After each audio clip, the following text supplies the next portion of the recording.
प्यारे दोस्तों, नमस्कार। आज मैं आपको दिवाली की एक रोचक कहानी सुनाने जा रही हूँ। दिवाली के दिन प्रदोष काल में माँ लक्ष्मी और भगवान गणेश की पूजा की जाती है। ऐसी मान्यता है, दीपावली वाले दिन धन की देवी माँ लक्ष्मी धरती पर विचरण के लिए आती हैं। इस दौरान उनकी जो सच्चे मन से आराधना करता है, वह अपनी कृपा बरसाती है।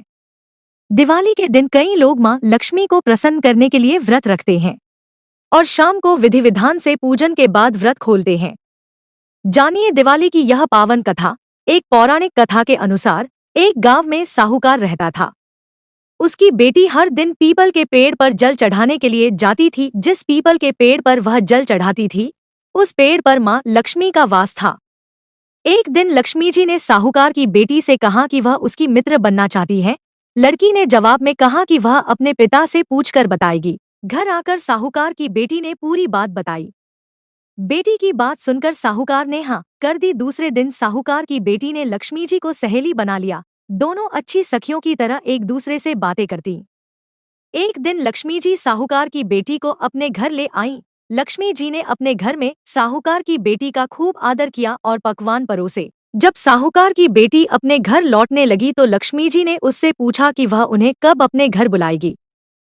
साहूकार की बेटी ने लक्ष्मी जी को अपने घर बुला लिया, लेकिन आर्थिक स्थिति ठीक न होने के कारण वह स्वागत करने में घबरा रही थी कि क्या वह अच्छे तरह से स्वागत कर पाएगी। साहूकार अपनी बेटी की मनोदशा को समझ गया। उसने बेटी को समझाते हुए कहा कि वह परेशान न हो और फौरन घर की साफ सफाई कर चौका मिट्टी से लगा दे। 4 बत्ती वाला दिया लक्ष्मी जी के नाम से जलाने के लिए भी साहूकार ने अपनी बेटी से कहा।